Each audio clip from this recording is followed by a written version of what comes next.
I'd like to welcome everyone here this morning for this important discussion and conversation. It is my pleasure on behalf of the Shul to welcome everyone to this program. We are very excited to host the Layers Project. I'm sure that Shira will do a good job explaining exactly what that is. It's an incredible project and empowering women. And for us, we're focusing this morning on the topic of racism, encountering racism, perhaps one of the most important, if not the most important topic in America today. And I just want to start with a quote, just one line, one sentence from my Rebbe, my main Rebbe, my main teacher, Rabbi Dr. Rosenzweig. I'll put the article in the chats, but this is the opening line of an article that he published in the Tradition Journal that I read yesterday, just came out. And it's relevant for us, not just for our conversation, but this past week we saw the verdict of what has been a transformational moment in American history, what we hope will be a turn in the civil rights effort. He writes as follows: the killing of George Floyd in May 2020, along with other tragic occurrences that have dominated headlines over this past year, have served to spotlight the reality that racism, an ancient, endemic, ubiquitous scourge, a blight on otherwise humane or humanistic societies, sadly still prevails in a variety of forms, explicit and subtle, egregious and subconscious, specific, personal, and collective systemic. And I'll share the entirety of the article, but I see a line, somebody's chatting if they can hear us. I'm going to assume that people can hear us unless you tell us otherwise.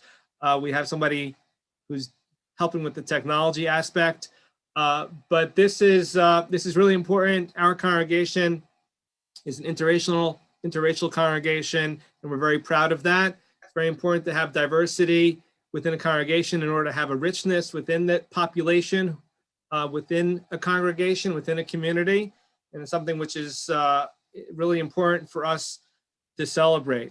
I do want to welcome some panelists here who are here all the way from Israel. I will let Shira introduce Zahava and Yafi more fully, but I do want to just extend our support. That I understand that Yafi had an unveiling today for her father of blessed memory, and we want to extend support to her and give her that support here from Richmond, Virginia. So it's a very powerful opportunity today for us to be with Yafi. And Shira Lankin Sheps, we know each other from way back when I was all the way in my 20s, not that long ago, but we're very excited to have her. And I'll just read her bio briefly. As founder, publisher, and CEO of the Layers Project, and feel free to put that in the chat as well so people can see the great work that you do. Shira graduated from Hunter College School of Social Work with an MSW in clinical social work. And after working in the clinical field and in marketing, photojournalism, decided to start the Layers Project. Their book just came out, it's hot off the press. Excited to be able to share that opportunity with people. And it helps to break down stigma and promote healing within the Jewish community. And she wants to, and she feels strongly about presenting women who are so often shown as shallow characters or fully removed from media spaces as three-dimensional individuals whose lives are full and rich with resilience. And that's how she wishes to show them. And she has a great team working on the Layers Project, and it's a magazine, and she works hard to maintain the signature tone of the Layers Project of empathy, and has innovating new media content, directing our art here at the Layers Project. I will let her give a more full description of her background, and I'm going to turn it over for Shira to run this panel today. We are so excited that all of you have come to join us as we start off our week with this critically important conversation for ourselves and for the society that we are in and that we take responsibility for. Thank you. Shira, without any further ado. Thank you so much, Rabbi Asher. This is so wonderful. It's so fun to see you in this capacity. That's great. It was a long time removed from our youth group days at NCSY. But also not so different. Right, not so different. Right, exactly. Trying to spread and be a part of some wisdom. Exactly. It's wonderful to see you all. This is such a tremendous opportunity for us. My name is Shira, and as Rabbi Asher said, I am the founder and publisher of the Layers Project magazine. The Layers Project magazine is an online magazine for Jewish women, where I like to call, we like to talk about the challenges and triumphs of the lives of Jewish women. And what that means is we like to talk about stigmatized issues, and we like to break taboo by talking about topics that aren't really discussed in Jewish communities very often. And we do this to open up conversations, to open up dialogue, to encourage healing, to prevent people from feeling othered, and to bring everybody in. This is a wonderful moment right now. Last Friday in the United States, the book that I've been working on for 3 years has just come out. It's called Layers: Personal Narratives of Struggle, Resilience, and Growth from Jewish Women. As you'll see, our own Zahava from the panel, her gorgeous face is right there on the cover. And I actually just received my copy today. This is the first hour that I get done hanging out with it. So thank you for all hanging out with me and my book. This is it's wonderful. So this book is actually being published by Koren Publishers in Jerusalem, specifically Toby Press. They have been incredibly wonderful at a time when Jewish media spaces are reluctant and or specifically intentionally removing the images of religious women from their media spaces.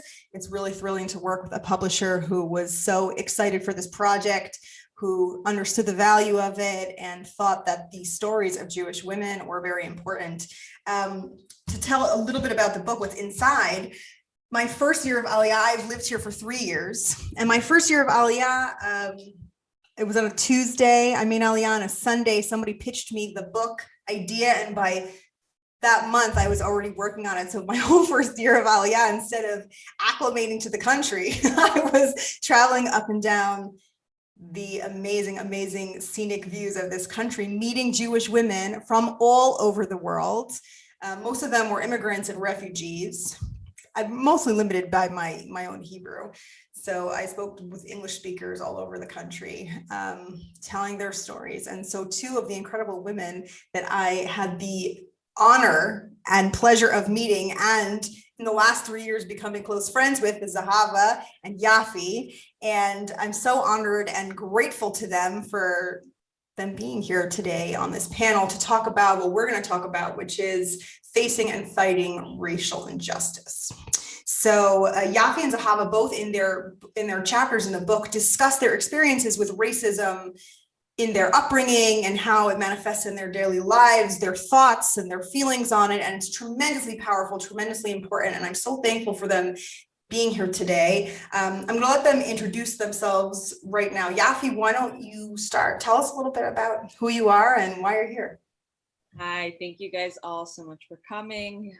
Shira's book, really, I've had it for a few days longer. Can't brag enough about it. It's incredible. And I'm very honored to be here. I grew up where I actually am visiting right now in Hollywood, Florida. I was born and raised in this community, into the Orthodox community here. Really incredible place. And when high school ended, I decided to take a gap year and go to Israel for only 1 year. But, you know, as they say, man plans and God laughs. And all these years later now, I have been living in Israel, now married with my Israeli husband. And that is where I call home today. Amazing. Well, in a minute, we're going to come back to you, Yaf, and we're going to talk about why today is really it's such a meaningful day for you. But Zahava, why don't you give us a quick intro to who you are? Okay. Hi, I'm Zahava Argi. I live also in Israel, in Beersheba, in the south of Israel. I made Aliyah about 7 years ago. I did not grow up Orthodox, but I became Orthodox in university. My family moved a lot. We actually left America when I was about 11 and moved back to America when I was almost 16. We moved to Atlanta then. And yeah, I'm really happy to be here and excited to speak with you all. Thank you so much. So let's just jump right in. you know, in June during the Black Lives Matter protests, Yafi and I wrote an essay. It was called "The Legacy of My Black Father," and this was one of the most powerful essays that we've written. Actually, Zahava and I also wrote an essay, but pertaining to this, what I'm about to ask. Yafi's father passed away a year ago. And today, as Rabbi Asher mentioned, it was the unveiling this morning, less than an hour ago.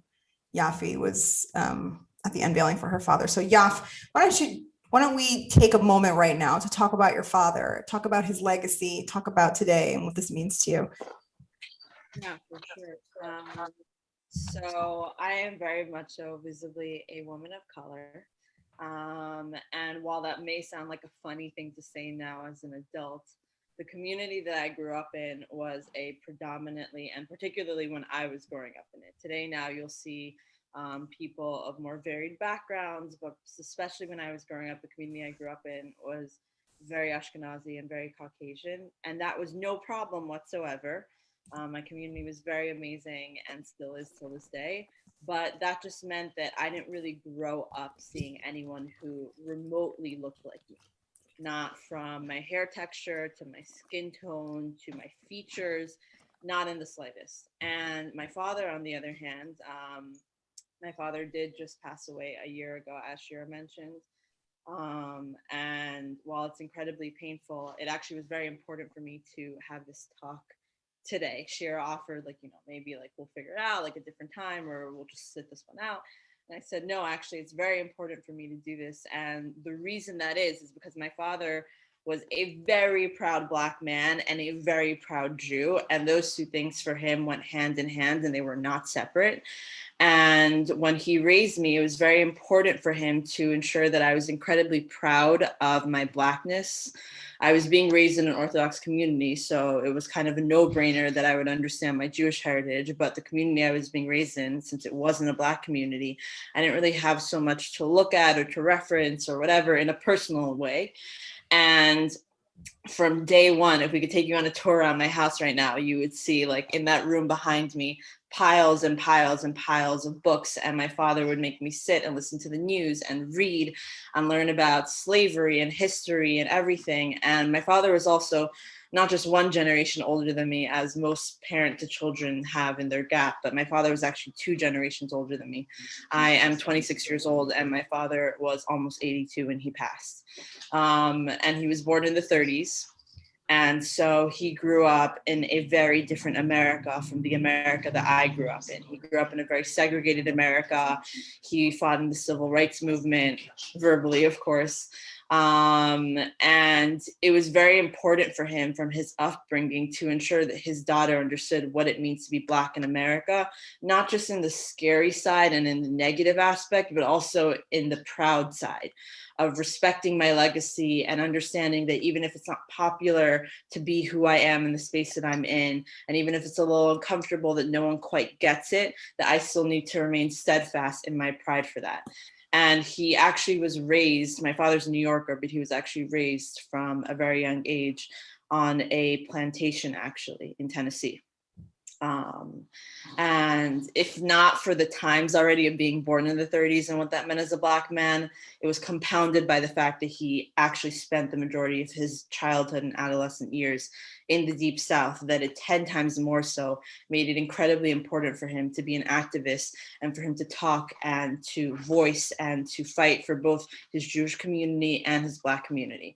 And he actually created many initiatives in New York, but especially down here.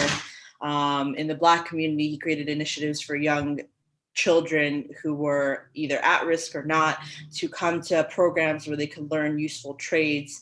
And he also, there are many things that he fought the city on, such as renaming streets that were named after grand wizards in the KKK right here in our neighborhood. He fought for 15 years to get those streets renamed with the city council and eventually was successful. And that's just like a small picture into the very large man that he was and how important conversations like this were to him.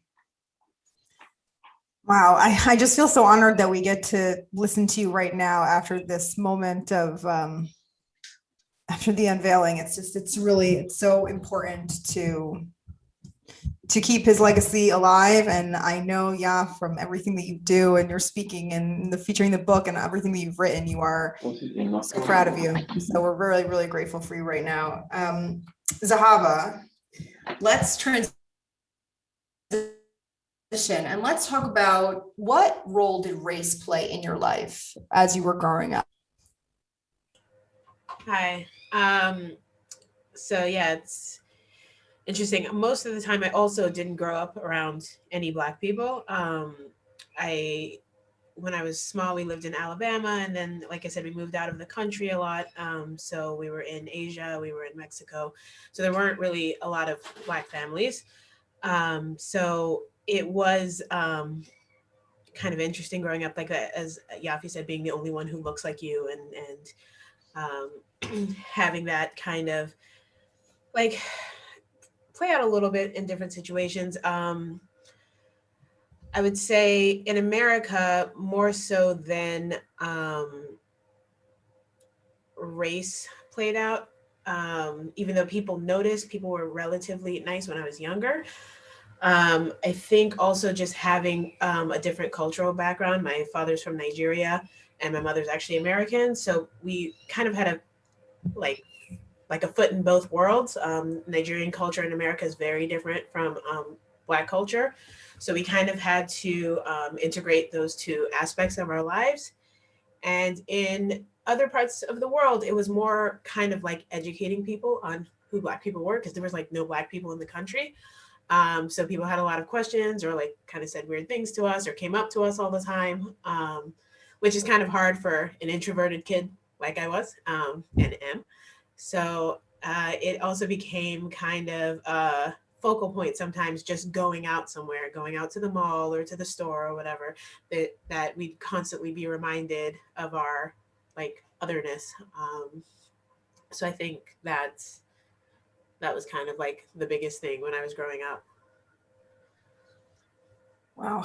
I remember Zahava, those stories that you told me about going to the mall and how there would be people that were following your mother around and like talking about her and how uncomfortable and horrible that was. And it was like a real cultural shock being outside of America, where people had never seen a Black person before. Right. Except for like on TV. So Right. they would talk about that or ask like, oh, can you sing? Like, no, I cannot. Like different things like that. Yeah, it was interesting. My mom hated it. Like I didn't notice as much because sometimes I'd be with my friends and like not really paying attention and doing things. So I didn't like pay attention to the people staring at us. But sometimes my mom would go out alone, like grocery shopping or something, and people, yeah, would be staring at her, or following her, or like whistling at her and doing weird things. So she did not enjoy that experience, but you know. Wow. Yafi, you in your book chapter, you talk about how your mother is Latina, and you talk about the influence of both your Latina and Black heritage. Could you tell us a little bit about what it was like to be a biracial kid being raised by a Latina mama? What was that like? Of course. My mom's incredible, first off. She's a force to be reckoned with and an inspiration to me daily. But it was very interesting because, kind of like to reference to what Zahava just mentioned about having like two different sides residing in you that are both culturally a part of you, I very much so felt that way as being both Black and Latina. I grew up in South Florida, as I said, and there's tons of Black people here and tons of Latinos here, tons of Latinx people. And so outside of the Jewish community, I wasn't particularly like, of anything interesting to people, but inside the Jewish community, it was a very interesting thing to kind of grapple with. And my mother, she did not grow up outsider or different in her community. She grew up in Panama.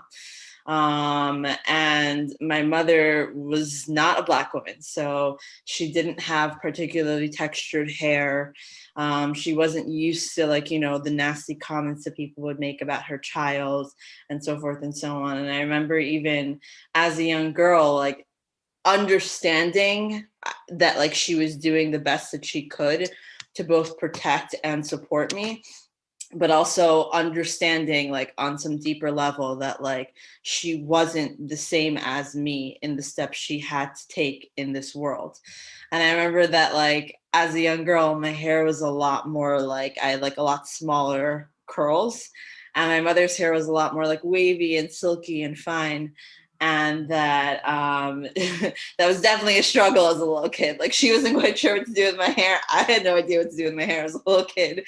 And it took a while until we got to a place where we understood like how to deal with my hair, what was the right way to approach it. It was definitely interesting being both Latina and Black, particularly as a Jew, because you meet Hispanic or Latino Jews, even if they aren't the predominant parts of certain communities in America, that's not uncommon. Whereas meeting Black Jews for a lot of other people in Jewish communities was more rare. So it was always very interesting to see that people usually tended to not remember that I was half Latina and more kind of focused on my Blackness, because I guess that was a lot more visible to them, and they associated my features, my skin tone and everything with only being Black. But yeah, it was very interesting. Yeah, I think that that's some of the really powerful parts of your chapter, because I think that it's a perspective that we really need to hear about, because, you know, so many of us are not educated on what that experience is like. So Zahava, what was your first memory of your first experience of racism? My first experience of racism. It's a good question. I mean, honestly, it's funny because I don't remember that much when I was like quite little, though my mom said that we did experience racism, obviously living in Alabama. I mean, I experienced questions and different things, but I wouldn't say like overt racism. But I think in middle school, after I moved out of the country, I did experience like a lot of name calling, and like, you know, different like jokes or name calling, or like, I don't know, just kind of over the top comments about my skin color, like, oh, why would somebody be your friend? And they call me like charcoal or like crispy or something crazy. It didn't happen that often, but like it was pretty uncomfortable, especially being like the new kid in school. So I think that's my first like real memory. I'd have to ask my mom what actually, because it's funny because I always think about like Alabama. I was like, I don't know, that was pretty fine. Like, I'm shocked. It was like pretty nice. And my mom's like, yeah, you don't remember anything. But yeah, I think that's like my earliest memory where it really like stayed with me. You know. Wow. Yeah. What about you? My earliest would probably be a tie. I don't remember the exact age, but around the age of 4 or 5, both of these things happened. One was that I was at a Hanukkah party outside of my community, but in the South Florida area. And due to the fact that I was outside of my community, my father joined this Hollywood community when there was only 30 families, and now there's thousands of families in Hollywood, Jewish families, I mean. And so inside the community, I didn't really deal with so much suspicion as to like my Jewishness. But whenever we traveled outside the community and people didn't know who we were and there was no one to vouch, so I dealt with that a bit more. And I think this was one of my first interactions where we were at a Hanukkah party. I was playing with a bunch of little kids and their mother came and snatched them away. And as she was dragging her kids away from playing with me, she told her kids that they shouldn't play with me because I was a Schwarza, and Schwarzas are dirty and we don't play with them.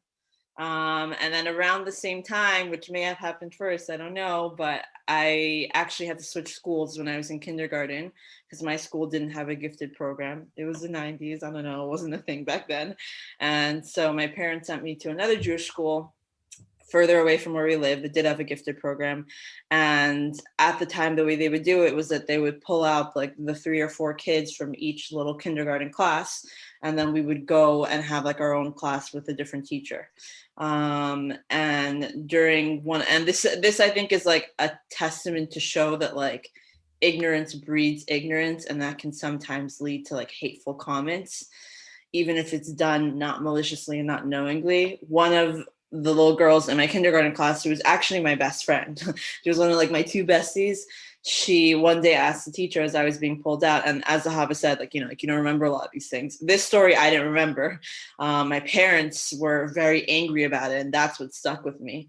That she asked the teacher, she was like, why is Yafi being pulled out for gifted? Everyone knows that Black people can't read. Like, how is it possible that she could possibly be further ahead than me when Black people can't read? Like, that's not possible. And so I guess it was reported to my parents, and they were very upset. But yeah, like, I'd say from a young age. So it's so painful. I can't even imagine being a parent and having to hear that. I can, knowing everything that I know about your father, Yaf, I can't even imagine how angry he was. Yeah. Wow. Zahava, this is a difficult question, but would you feel comfortable to share with us what was the most frightening moment of racism that you experienced in your lifetime thus far? Yeah, I could.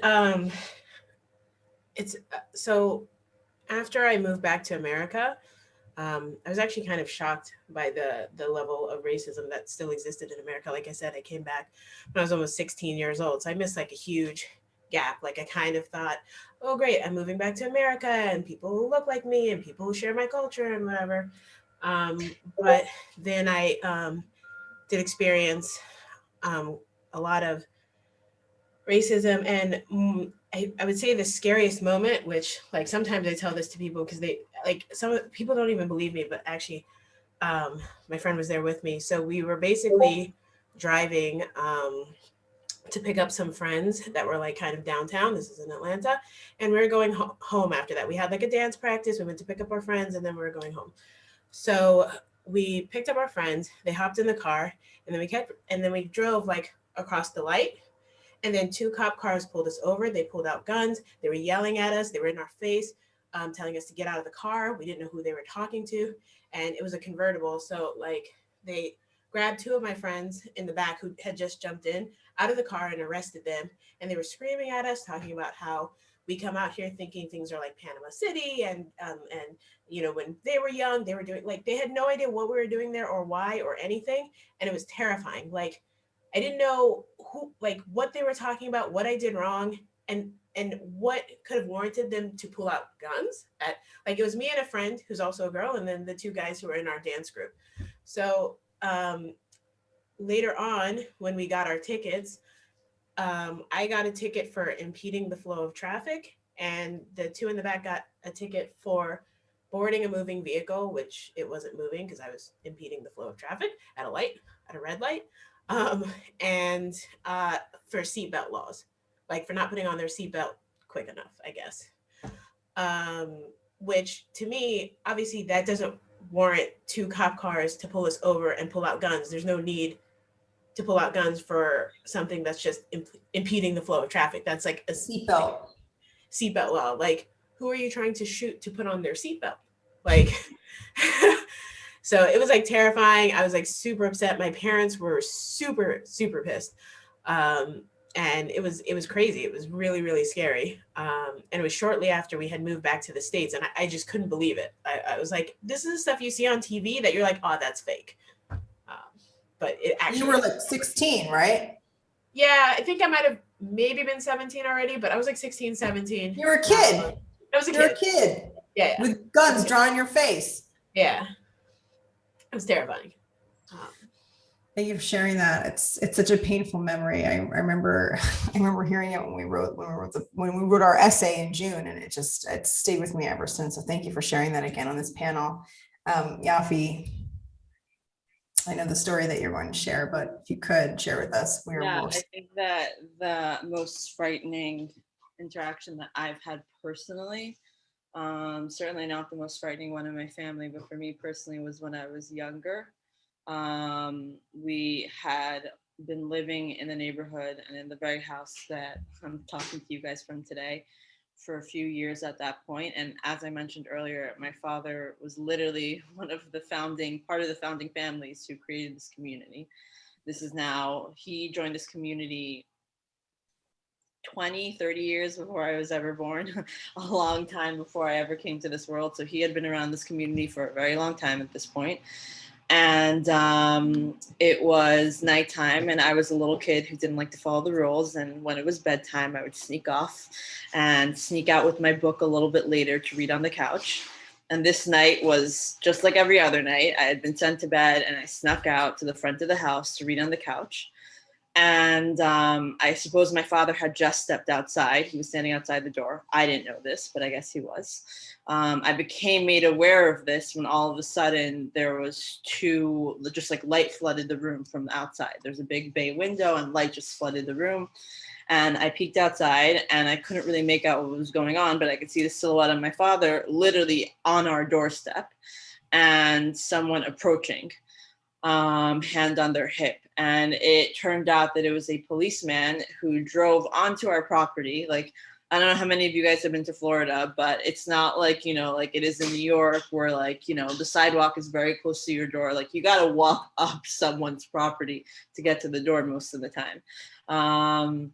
And so this policeman had pulled all the way into our driveway, very close to our door, and he was accosting my father and essentially telling him that he needs to get away from the door because I assumed that he thought my father was a thief or a burglar breaking in, I don't know.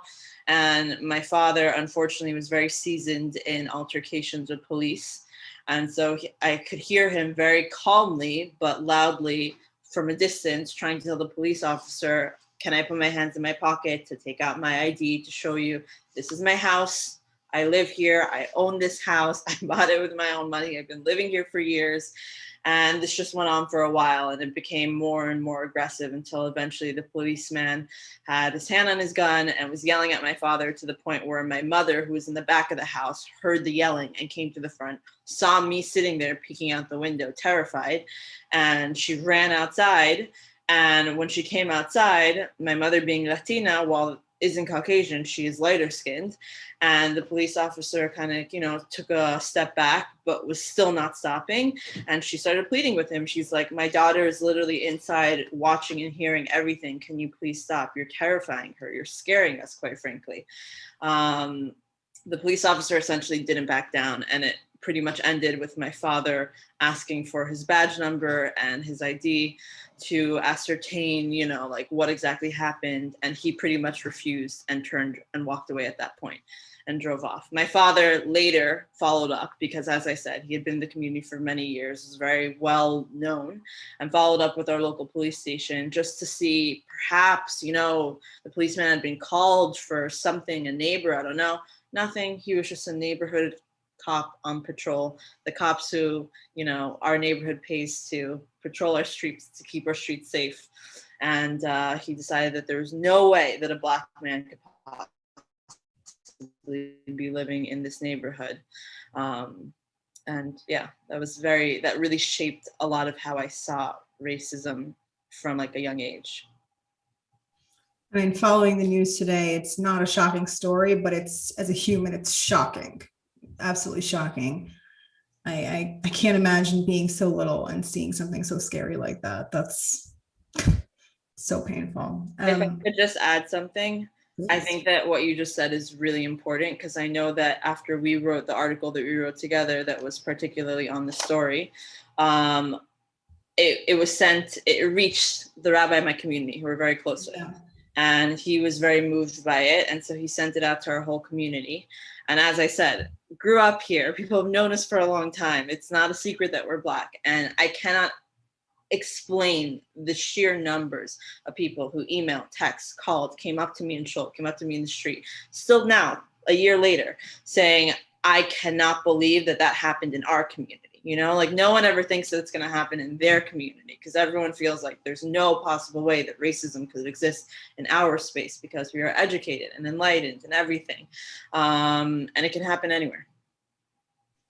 Yeah, I know for a fact that your story touched a lot of people, because that piece was read by like 150,000 people. It was shared everywhere. So you're a wonderful a wonderful spokesperson for this issue, because you're willing to like get to the essence of it and to really share what's happening in our communities. And I think that's so important because we don't hear enough of it. And that's why we're having this conversation. I think that leads into my next question, which is, here, Sahaba, do you feel, or how do you find that your non-Black friends, can they understand your reality in this world as a Black woman? So they kind of can. They're starting to. A lot of my friends, ever since everything started happening in America and things going on, have been interested in like asking me questions about, you know, things in America and how I grew up. And it's funny because recently I was with my friend the other day, and like I told her like different things and different run-ins that I've had with the police doing nothing literally. And she was talking about how she realized like what type of privilege she has. And she told me a story. Um, she was saying that she was driving and she got pulled over. I don't know. I don't remember. And she didn't have her license on her. Her license was at home. And so she asked the cop if he could just follow her home and she'll get her license and show him. And he did. He followed her home. And she, like, I would never like dream of asking a cop to do that. And I don't think a cop would ever like that. When she told me that, like, she was like, your face tells me that that is the most insane thing. And she's like, and when I think about it and when I think back how like naive and ridiculous I was, and like she's like, I realize what type of privilege I have, because that was, to her it wasn't even a big deal. Like, oh yeah, I have a license, just follow me, officer. And there's just different things in people's lives that they've talked about to me, that they're like realizing a lot of differences or realizing a lot of struggles that other people also that they know who are of color have had in America or in their community. So, Effie, what about you? Do you feel like your non-Black friends can understand your reality? I think there are a lot of things that everyone can draw on in life to be more understanding and empathetic, but I definitely don't think that my non-Black friends quite get it, and that's not their fault at all because they're just not Black. You know, I wouldn't expect them to. But there definitely, like Zahava just mentioned, has been a massive uptake in friends wanting to understand and recognizing that they don't understand, particularly after the events that transpired last year. And that's been really amazing, honestly, because while I don't think anyone can understand anyone's position if they're not in their position, I think it's very important that people start recognizing that they don't understand.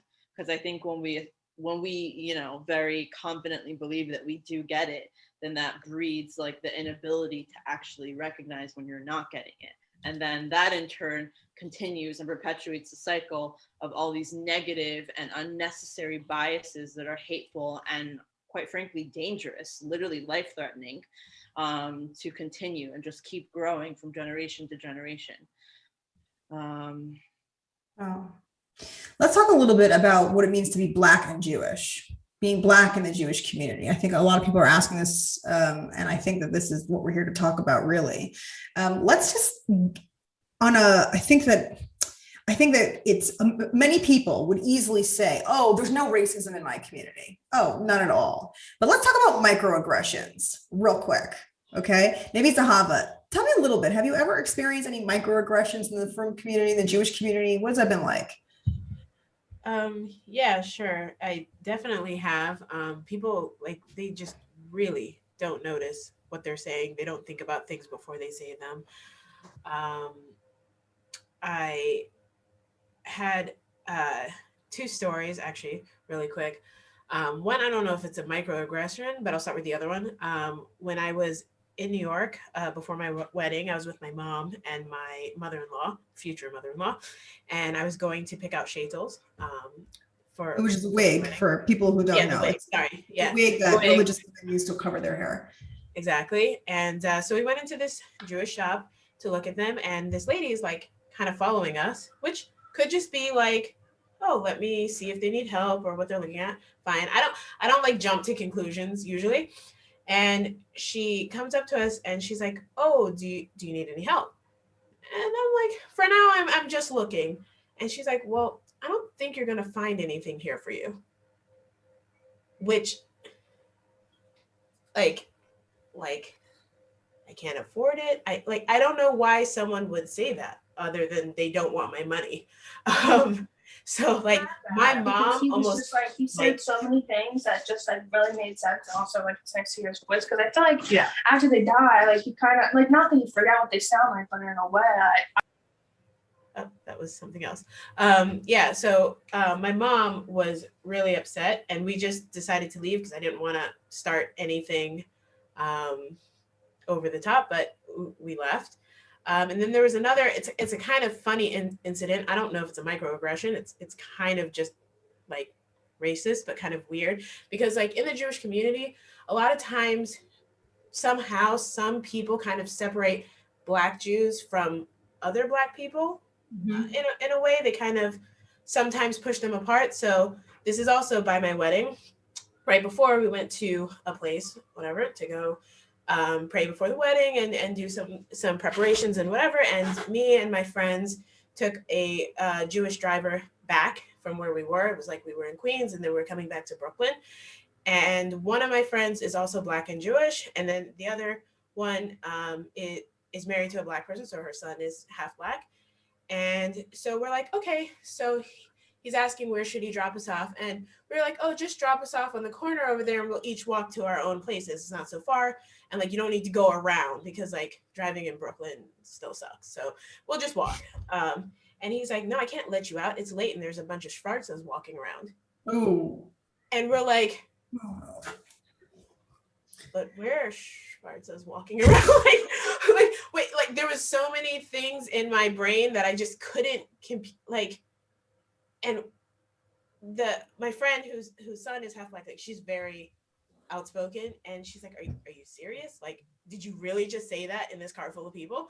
And he's like, "Not you, the Schwarzes." And we're like, "Stop saying it!" Like, and I think sometimes some people don't realize that they're making this like, you know, separation, but like if I was just walking on the street, I would be one of those dangerous Schwarzes walking around.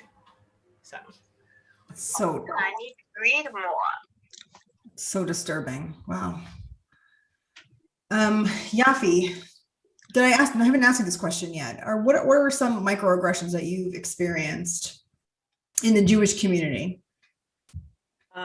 I would say that microaggressions is probably like my biggest bone to pick when it comes to like things that I very much so hope will change in the coming years, hopefully at least by the coming generation in the world, but especially in the Jewish community, because I honestly think for us as Jews that that's one of the most dangerous things. I always say that the people who are overtly racist, I'm not talking to them. Like, you know, someone who wants to call me the N-word and someone who thinks that I'm subhuman purely due to my skin color and my genetics and my culture, like that's someone who's choosing to be hateful, and that's not a Jewish value. And to me, that's something that that person needs to work on. And I don't need to pick battles with people who are actively choosing to hate me, you know? I think what I hope we can collectively work to change is to combat the feelings that we as Jews cannot be biased towards people, biased negatively. We can't be racist because we have gone through our own trials and tribulations throughout ancient history and throughout our recent history and the present. And that as a result, like there's no way that how we're acting or what we're saying can be harmful.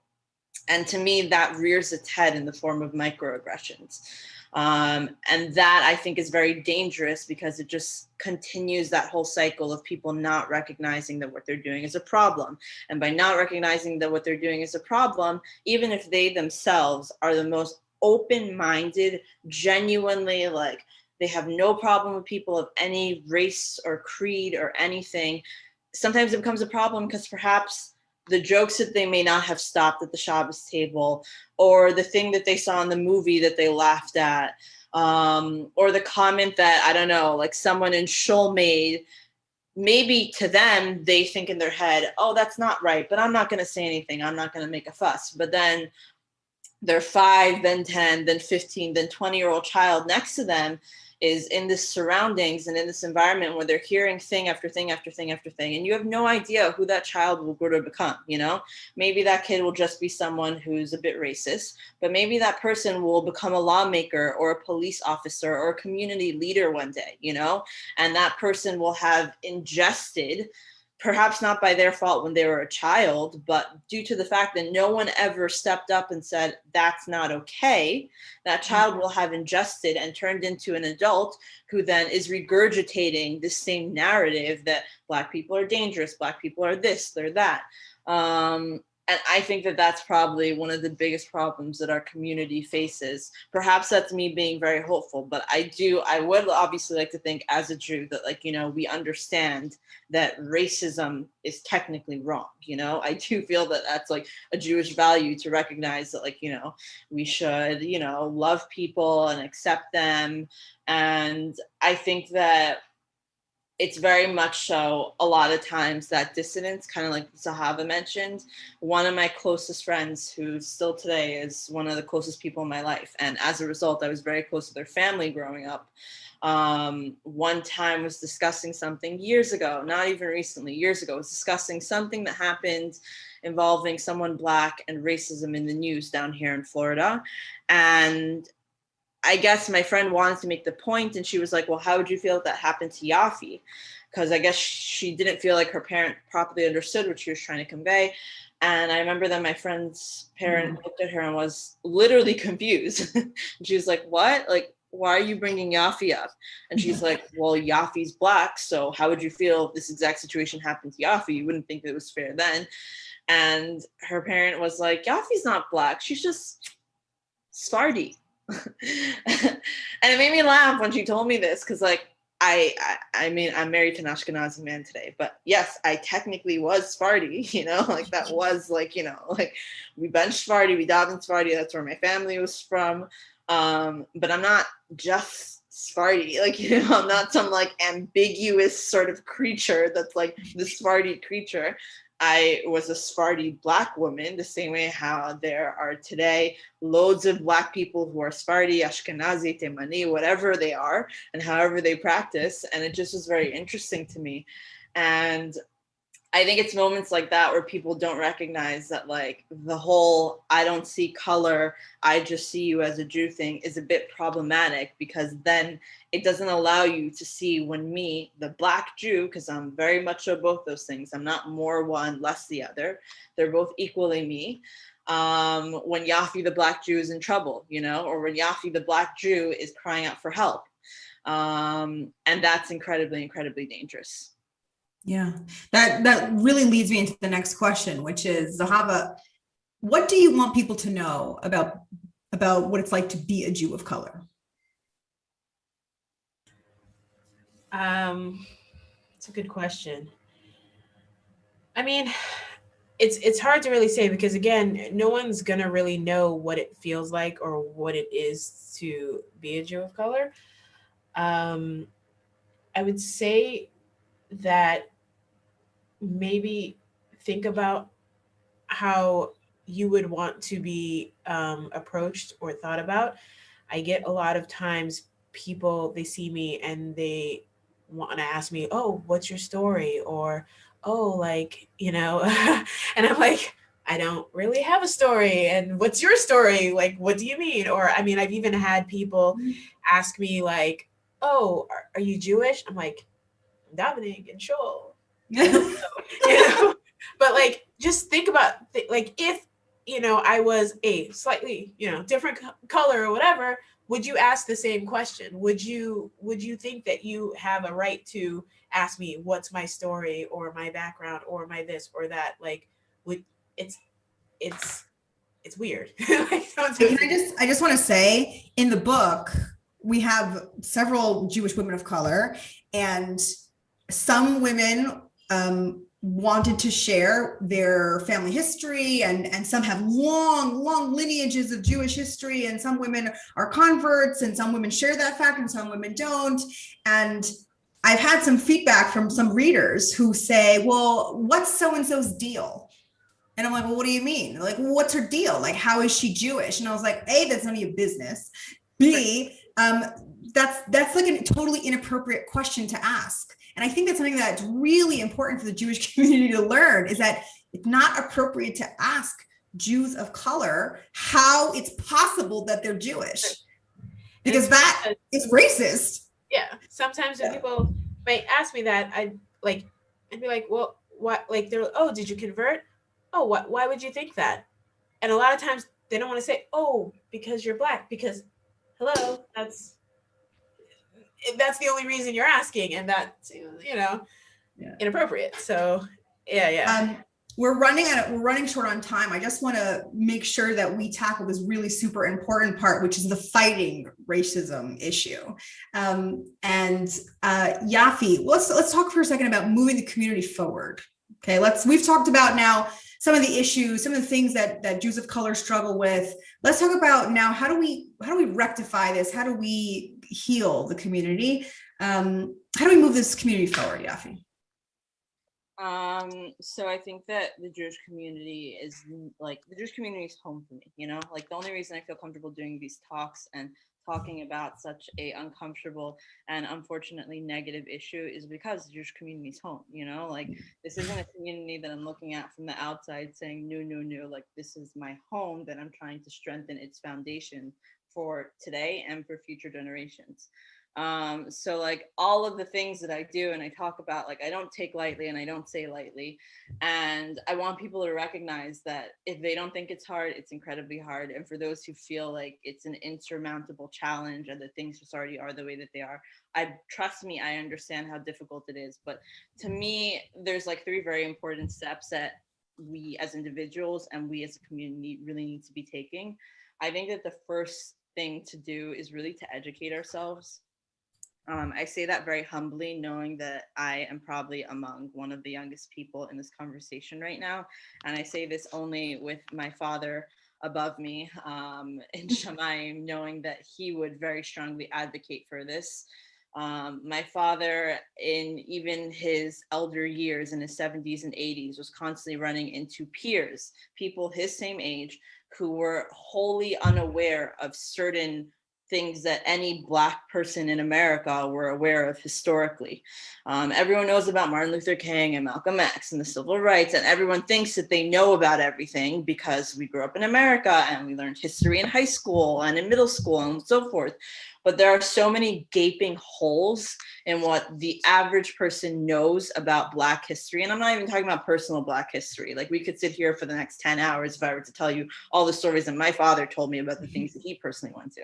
I'm talking literal, like just actual history, events that people are not aware of, or events that people are aware of, but not the details of. And when they are, they're like, oh my gosh, I can't believe it. I had no idea that it was that bad, or I had no idea that happened. That's a heinous crime against humanity.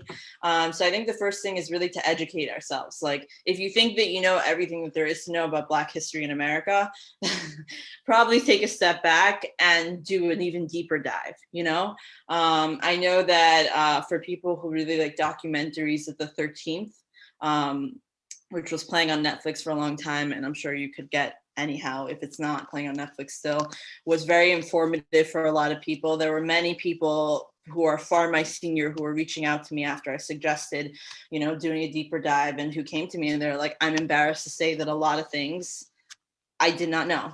Either I didn't know, period, or I didn't know the full extent. And it wholly changes my perspective on how I view the Black experience in America. And I think that we as Jews should really be able to resonate with that, because I'm sure we all, unfortunately, know the feeling of how many times we run into people who perhaps are not inherently negative people, but may have said or done anti-Semitic things, or are not aware of the struggle that we as Jews still have today with anti-Semitism.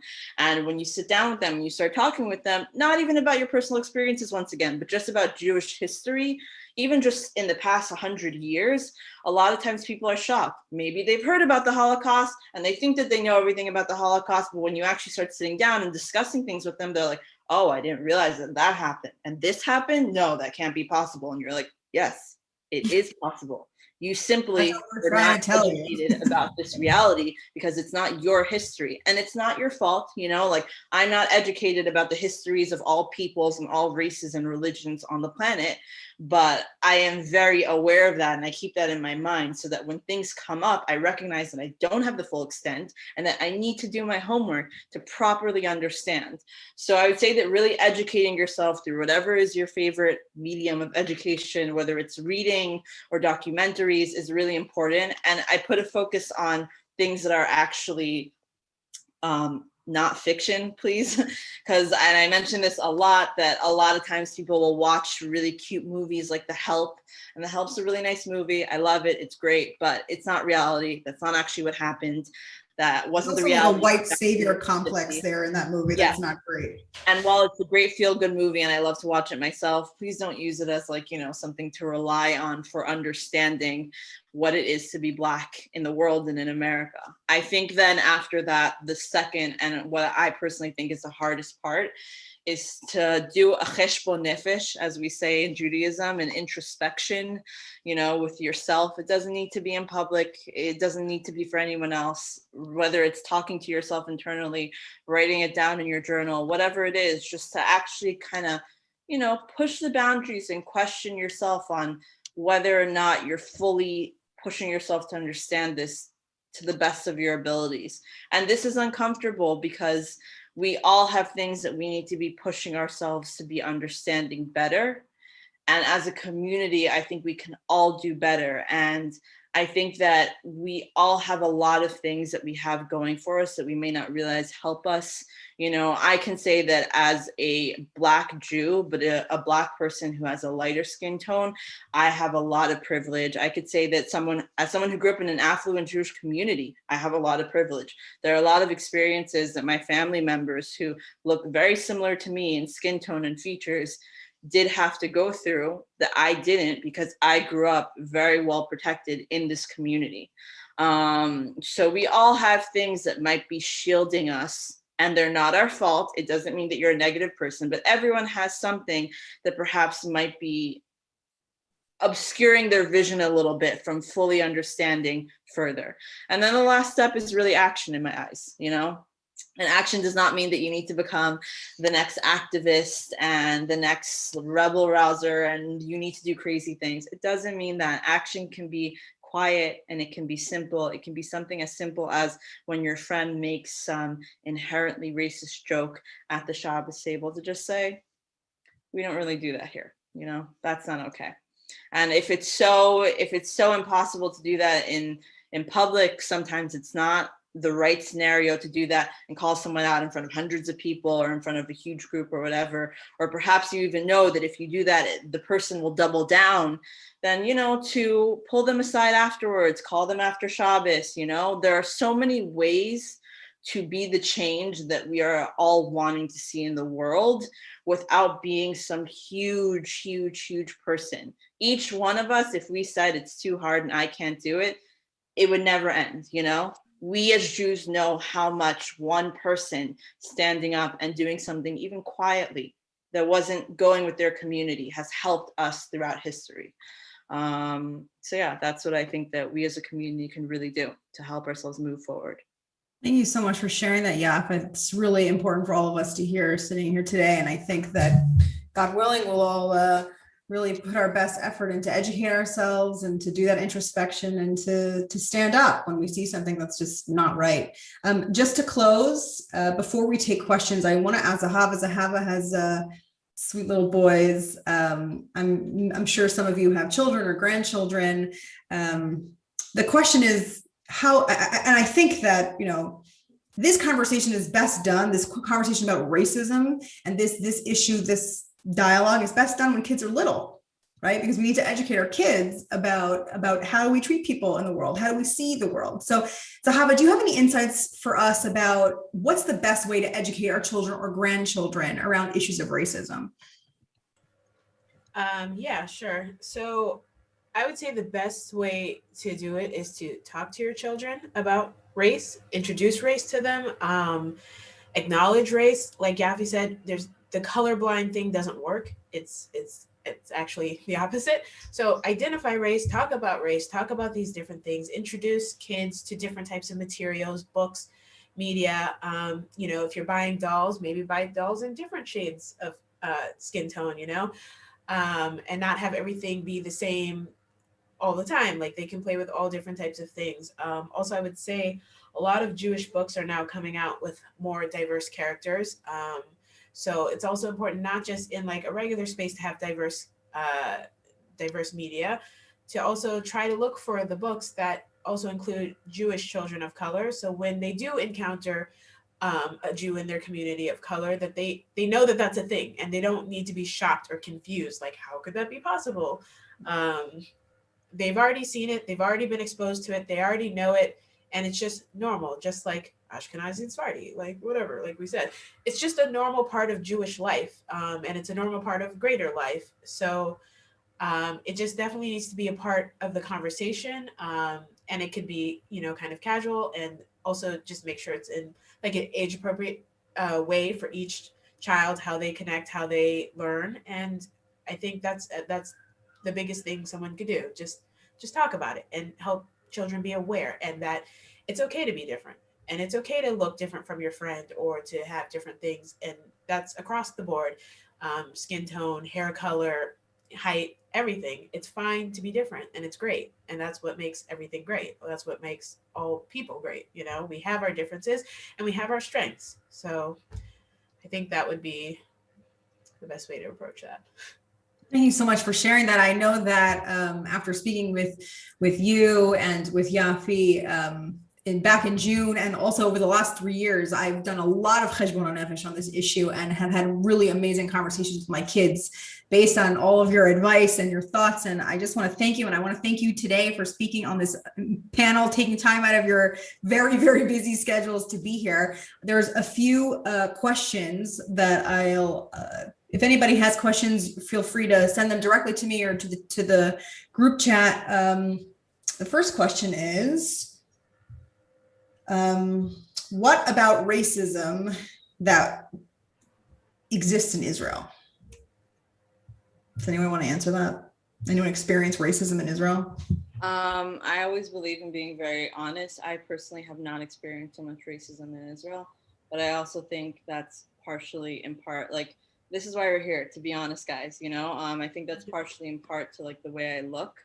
My skin tone makes me, I guess, a bit more confusing to people in Israel. And I've had like every group pull me to theirs. Like, I mean, I'm currently wearing a wig, but before I was married, when you could see my hair, I would get Ethiopian a lot. If I straightened my hair and it was in the winter when I'm a little bit paler, then I would get French. I've gotten Brazilian, Filipino, from the islands, from everywhere in the Middle East.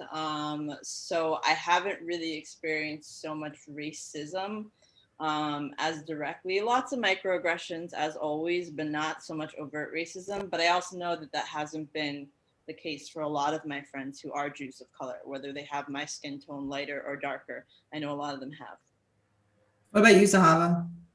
Right. I also haven't experienced that much. I used to live outside of Jerusalem in a very like ultra Orthodox area. So there was like a little bit like kids staring or like pointing or like being kind of, you know, in my face, but not there. I haven't experienced other than that much racism, honestly. Like, again, this is why we moved here. You know, I want my kids to feel like everyone else. And where we live in Beersheba, there are plenty of Black religious Jews and all types of Jews, and everything's very diverse here. And if anything, I kind of have felt the opposite. Like, people are like happy that I'm here and like really friendly and helpful. So far so good. Like Yafi said, yeah, there's microaggressions, but Israelis, you know, microaggressions all around. So it's it's not on purpose. It's not race necessarily related always. Like, it's just you know, they just kind of say whatever, you know, whatever they think. And they're very forward and open people. So yeah, I love the stories that you told me about the positive experiences that you've had in Israel. Do you remember, I just think it's really important, just really quickly, tell us a story about when the kid came up to you and asked you to use your phone. What did that feel like for you? Oh, yeah. So I was walking down my street, and this kid comes up to me, and like in America, kids don't come up to Black people. Sorry, like they just don't. Like in Jewish communities or whatever. So this kid comes up to me, and I just kind of stopped, and he's like, "Oh, hi, do you have a phone I could use?" I'm like, "Yes, I do." And I just felt like such a person. I was like, "Yes, I can help you." And like in America, that would never happen. Like little Jewish kids are scared of Black people, regardless of what you look like. So I just thought it was pretty awesome. I felt good. That kid made me feel good. He can use my phone anytime. So someone wants to know, is African American a problematic term for someone who identifies as a Jew of color? It's a great question. I think it depends. I think this is like kind of clear about like my story. Yeah, I can't hear you, I don't think. Maybe just pick up the phone or wherever you're talking on. Hear me now? Yes. Okay, sorry. I was saying that I think it's a lot like what Zahava mentioned earlier about like, don't ask me about my story. And then you mentioned that some of the women in your book did want to and some didn't and some half, like whatever. Like, I think it's one of these things that, at least for me personally, like from all my friends who are Jews of color, varied opinions. Most of them don't really have a problem with the term African American. I think we have problems with other terms like Schwarze or colored person. That also, to make sure that this is clear to everyone, colored person and person of color are not the same. Colored person is from the Jim Crow era and not something that people like to be, referred to as. But I personally don't. Most of my friends don't, but I think that it's just varied whether people prefer Black or African American or, yeah. I think it's also important to distinguish that not every Black person is African American. All right, I was gonna say that because I'm like African American because I'm Nigerian American, but Not actually everybody. Yeah, so I obviously don't have a problem with that term, but yeah, like not everybody is African. So. Yeah, it's a really important distinction. Thank you for that question. Let's see what else. I'm not sure that I understand this question, but I'll ask it maybe whoever, Alana, if you want to explain it further. She said, what about gateway Black friends? One on hand, Jewish community needs exposure to Black. Oh, on one hand, Jewish community needs exposure to Black people. On the other hand, it's tiresome to be a token Black Jew. I'm guessing what she means to say is it tiresome to be a token Black Jew, and is it tiresome to be the gateway to for the Jewish community about a larger issue? I'm guessing that's what Alana means.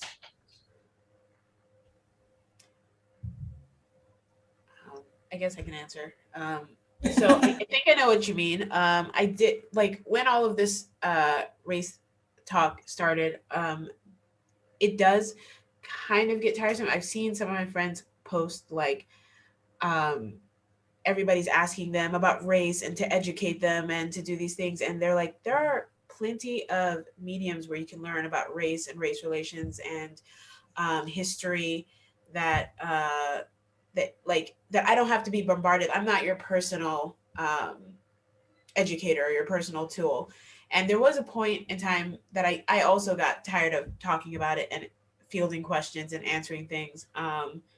Especially, yes, when we do live in the internet age and you can read anything about history or racial relations or, race in America. And there are books available that are excellent. So I would say sometimes it is tiring. Like, I appreciate people and I appreciate their willingness to learn and to expose themselves to different things regarding race. But yes, sometimes it's too much. Yeah. I think one of the biggest things is just always ask, like there are some people who are more than happy to take up the activist mantle and to be the educator and to be sharing. And for some people, it's overwhelming and way too personal and they don't want to talk about it at all. And a lot of people are somewhere in the middle.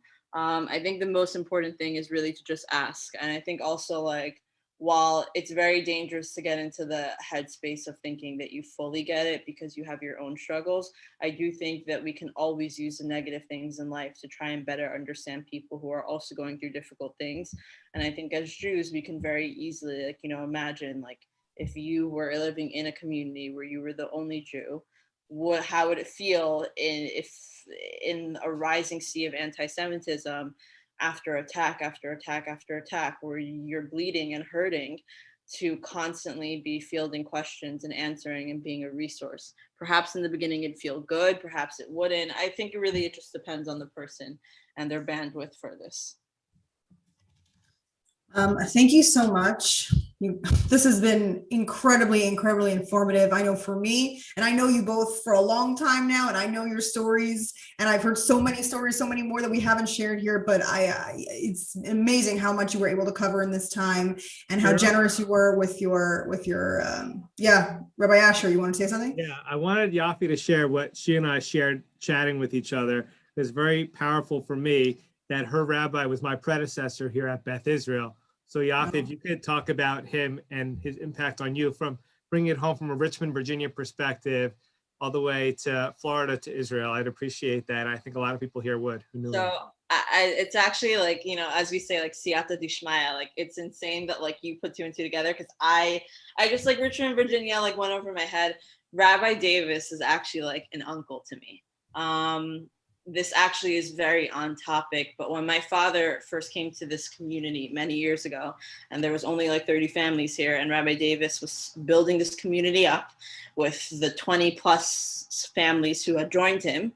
My father was I live in Hollywood, and that's where I grew up. And my father at the time was living in Dania, which is like the city right over, like a half an hour to a few hours walk that way. And as my father was an Orthodox Jew, he wanted to find the nearest shul. And when he moved here, his first Shabbos here, he was driving around on Erev Shabbos. He saw Young Israel of Hollywood, made a note of where it was, went home, got ready for Shabbos, and he made the walk. And it was the next day, it was Shabbos day. And he made the walk into shul. And as a lot of us know, like, when someone new comes into shul, a lot of times, like, they'll give that person an aliyah, ask them to come up to the Torah.